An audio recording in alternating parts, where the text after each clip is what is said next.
Every time faith disappoints you, your God disappoints you, society disappoints you, your family disappoints you, authority disappoints you, you need to understand there is one person you can always know who has your back, and that's yourself. You should have so much belief in yourself that when nothing stands, you have self belief and you know that you will protect yourself no matter what, and you will always do the right thing for you. You know that you will have your back no matter what. Hello, everyone. Welcome back to another episode of Irreplaceable, and I am your host, Ira. And that's the case with me too. Every time I feel astray, every time I feel I cannot find my way back, I always look inwards. This podcast is also a way of me remembering myself, my lessons, my thoughts, and teachings back to me. That this is who you are, Ira. These are your core beliefs, values, and principles. And every time you need a pick me up, you don't need to go to a guru and listen. You don't need those motivational videos. You need yourself.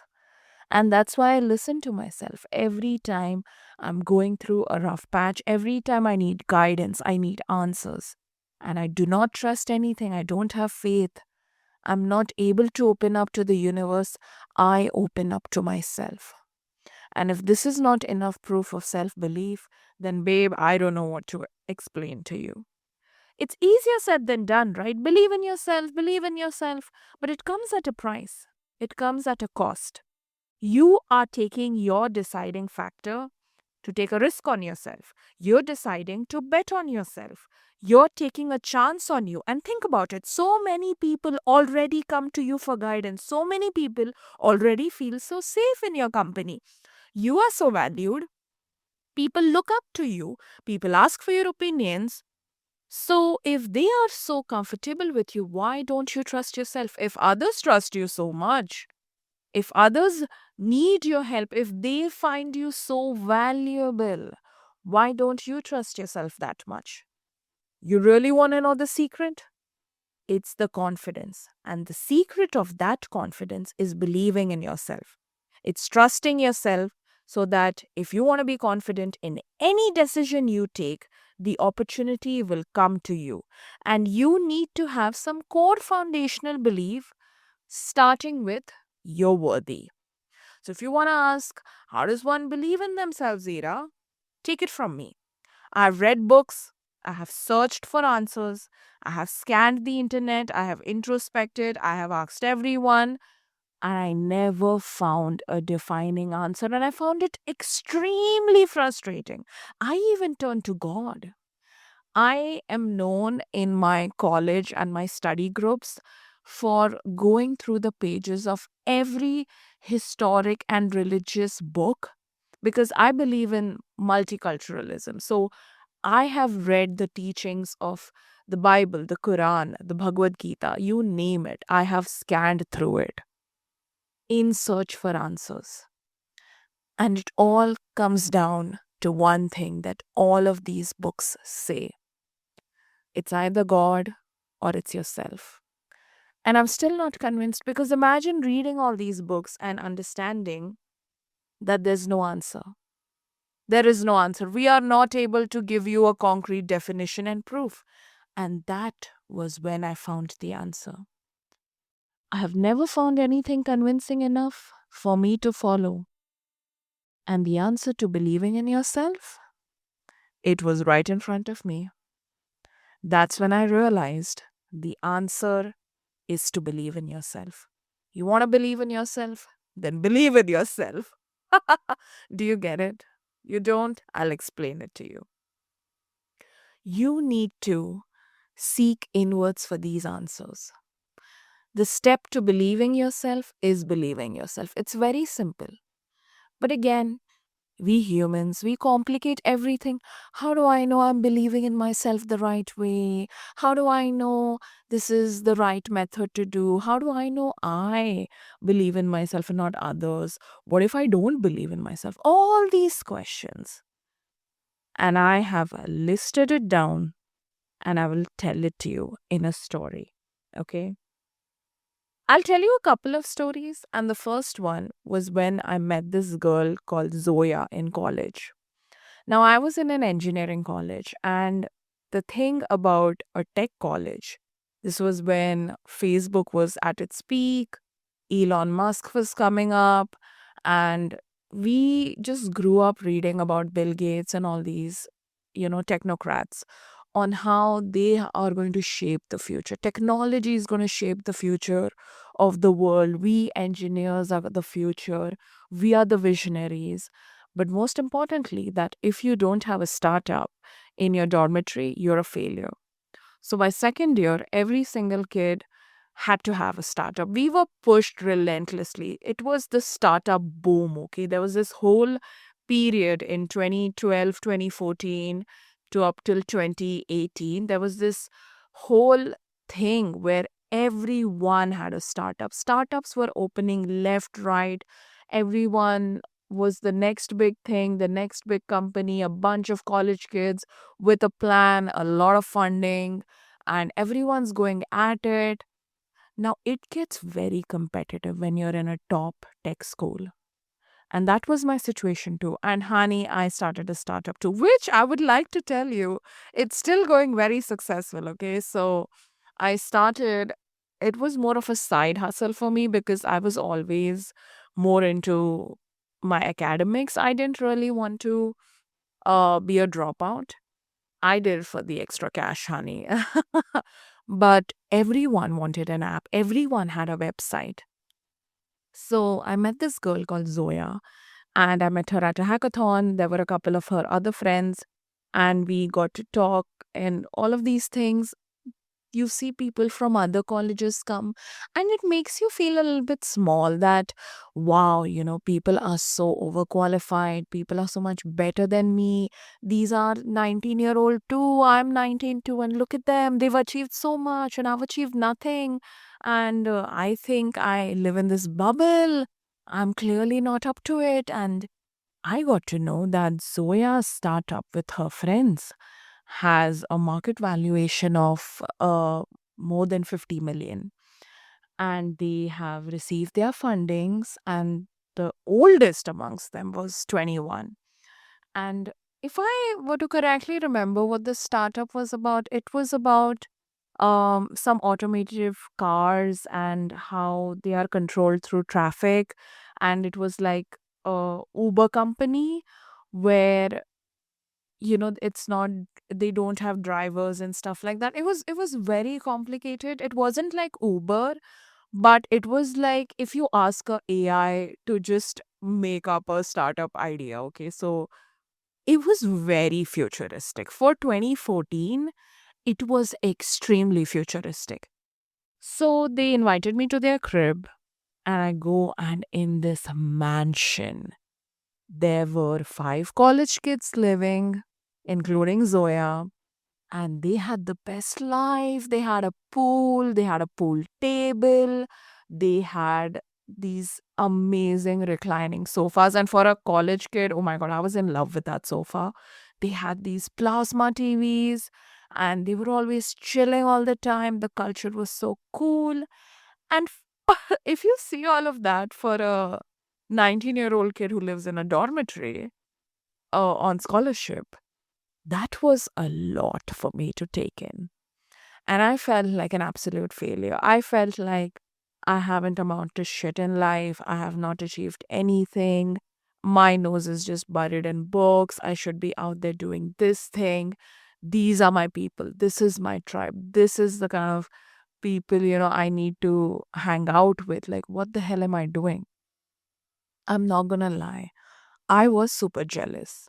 Not jealous, more like envious. But what I told myself that, what, maybe me one day, all in good timing, all in good timing. But for some reason, they were so casual about it, or maybe I have very serious work ethics. I just feel that work and play does not really go hand in hand all the time. I cannot skateboard while I'm typing stuff on a laptop. I just can't. I can't swim at the pool while taking multiple calls at the same time. I mean, yeah, I've done it, but like that's not my life. That's not my schedule. And I feel like any work, if you want to come off as a serious company, you have to be a serious person. So even though they had all these chill vibe and they were like, oh, we just got our funding and like we're chilling and relaxing, I have never seen them work. They did not tell me anything about their work, how the app works, nothing. All they were telling me is how amazing their life is and how they're living their best college lives. They're traveling and partying and surfing. All of that, almost as if they wanted me to be jealous. But maybe I was overthinking at that time. But there was something about the whole vibe that made me feel that, honey, I think it's a bit uh too good to be true. Too good to be true. So they invited me also. They told me, we love your vibe. I think you should come and stay at this house. It's completely free of cost. So you just have to pull in your bags and everything. And honestly, I was considering it because who wants to pay so much money, to a hostel? But there was something in me that said that, Ira, you can surpass all of these people alone. You don't need them and you don't need this team. And a big part of my belief system is if I don't believe in the product, I'm not going to invest in it. And if I don't believe in the idea, I'm not going to work for it. Even with companies, every company I've worked for, if I have not aligned with their values, with what they stand for, I have declined offers. I have declined six figures because I don't see myself with that corporate value. And every single time I have been proven right. Because a big part of self belief is trusting your gut feeling and knowing that you're going to take the right decision no matter what. Your intuition is the strongest over time with age. You dull that, you dim that. But you need to understand that's in your DNA. That's who you are. And refusing that authenticity, refusing to hear that small voice in your head is doing you more harm than good. So know that eventually you will always take the best decision and you should put yourself first. Some people thrive in other people's company, some people thrive in a group. But I knew this about myself from a very young age that I thrive the best alone. I don't need constant nurturing. I don't need constant supervision. I know what I want and I know how to get it. I have the self-discipline for it. And I don't need to stand on other people's backs to achieve the kind of success I'm looking for. I'm looking for leaving a legacy. And I know for one thing, this is not how I imagine my picture. So I refused. I declined their offer. And I just went back to my normal student life. You won't believe, 8 months in, I was in my third year and I read it in the newspaper that there was this whole racket of money laundering that was happening where a big company was pooling in college students and making them pull out funds with huge interest or something like that. And it was exploiting a government based some scheme. Okay, it was something related to do with startup. So if you register your startup with a particular state under the government and you pitch the idea to the government will give you government funds. That's a lot of money. So these people were making these groups of people from different states, making them go to that state, pitch that idea, take the money, give it to the VC, and although you can take the funding from only one state, they were taking fundings from various states.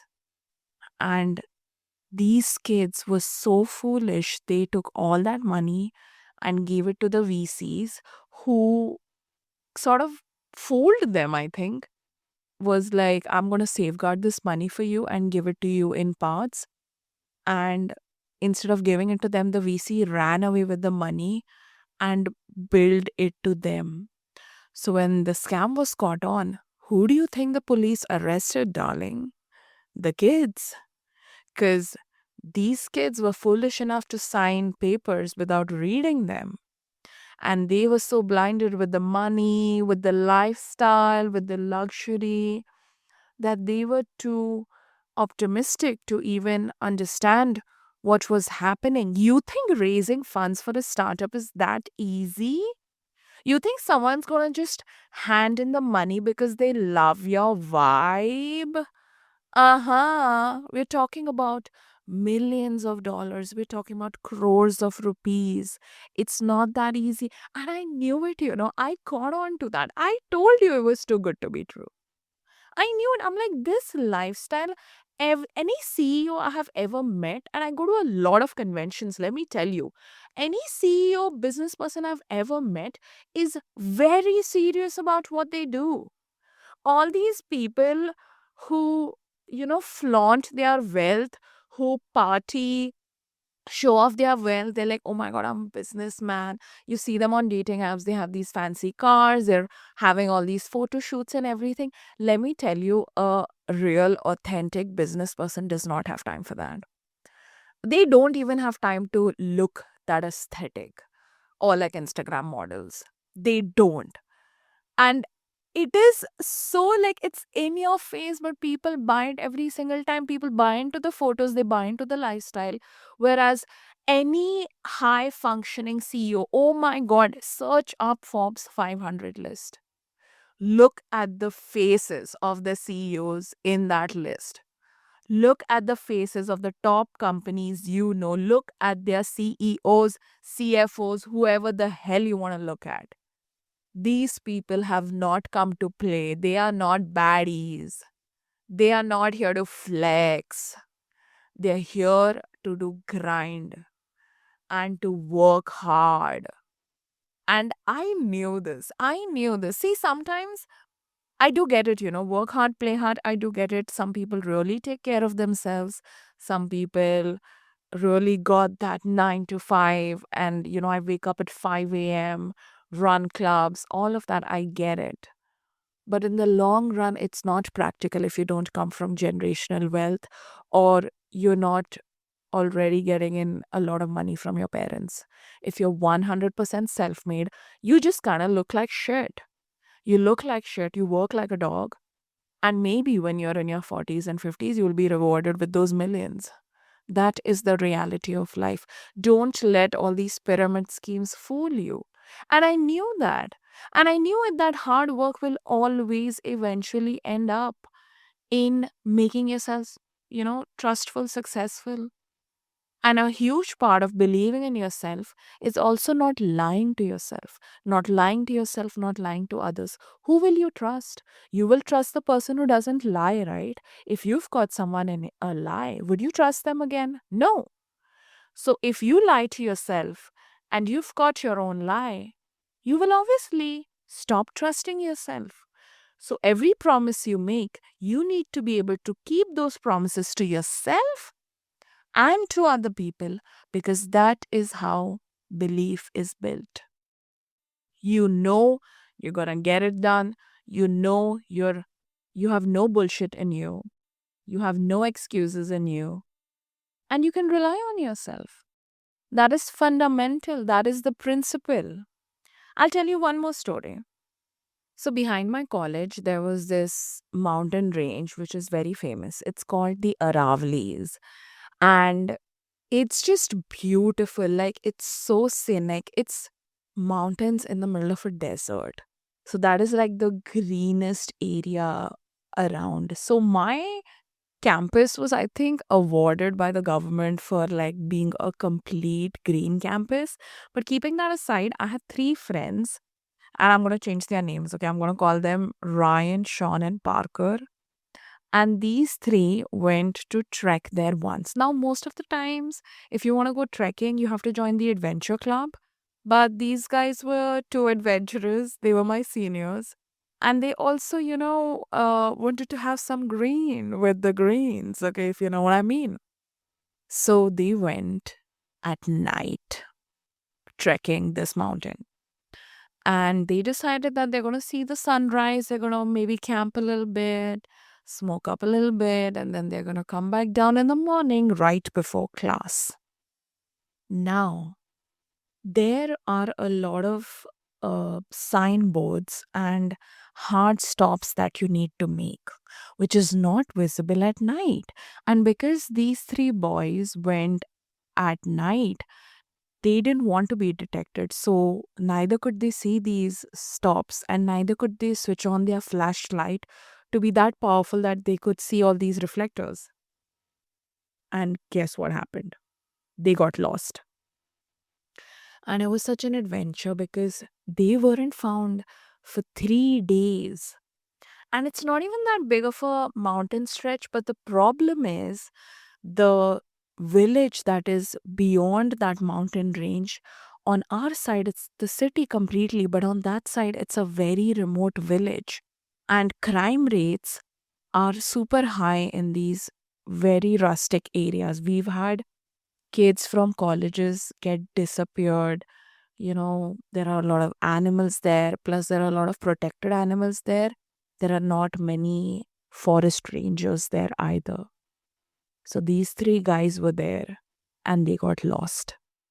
Now, the thing about Parker was he very early on understood in the middle of the night that they are lost because they did not put any markers how to get back.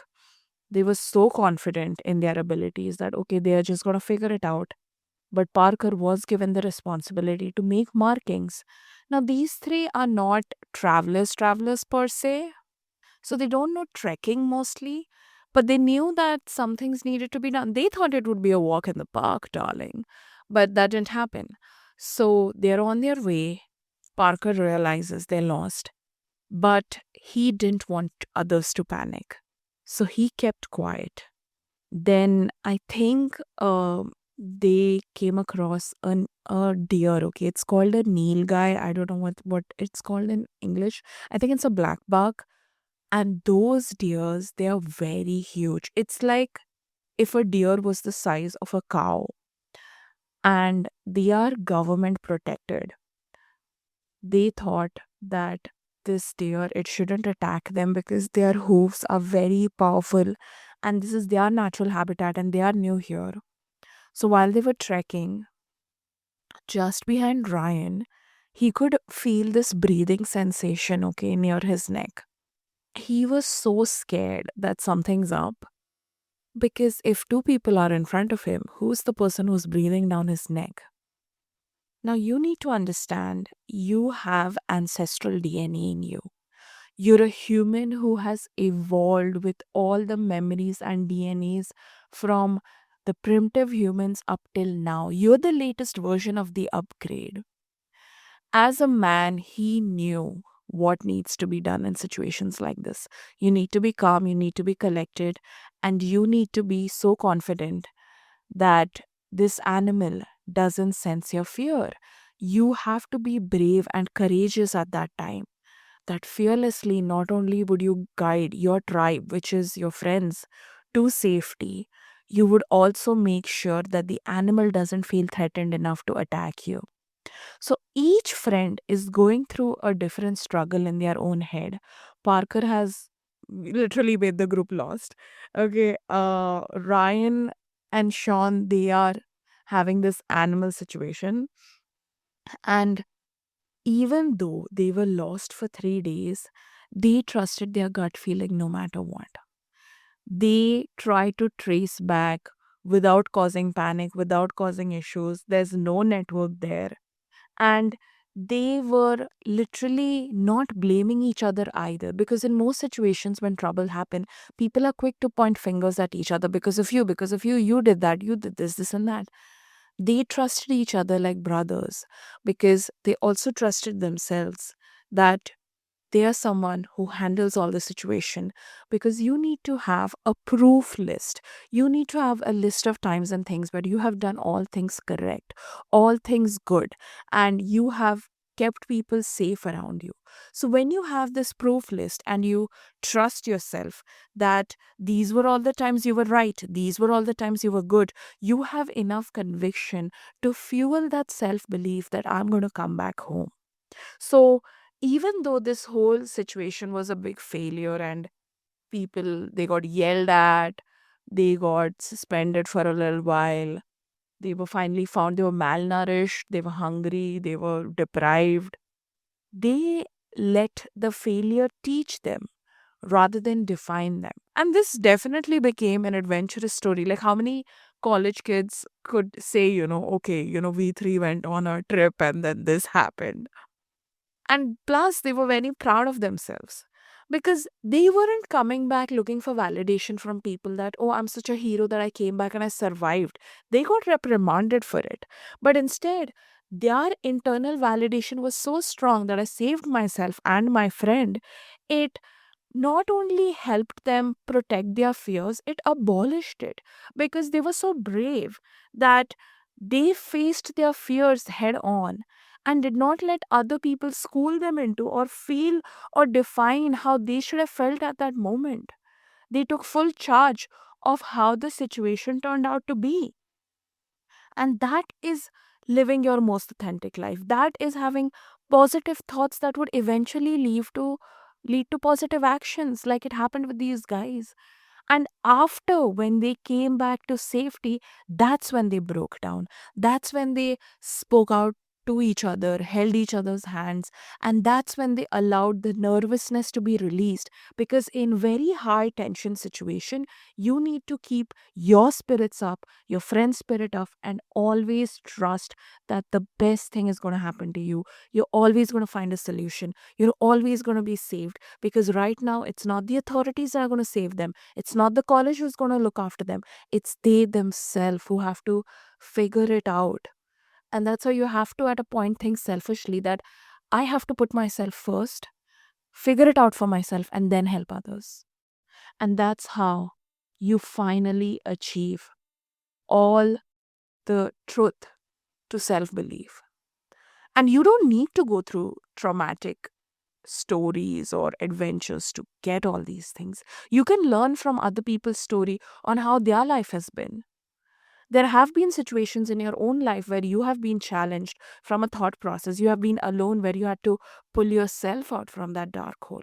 Who did that? You. You pulled yourself out. You helped yourself out. So, can you admire that quality of yourself for a little bit? Isn't that proof enough that you're worthy? So, if these stories don't inspire you, look into your own life and look for those evidences that suggest the good in you, the truth in you, and the belief in you. And that's where you develop self belief. So, start believing in yourself because if not you, then who will? That's all for today's episode. I'll see you next time. Bye.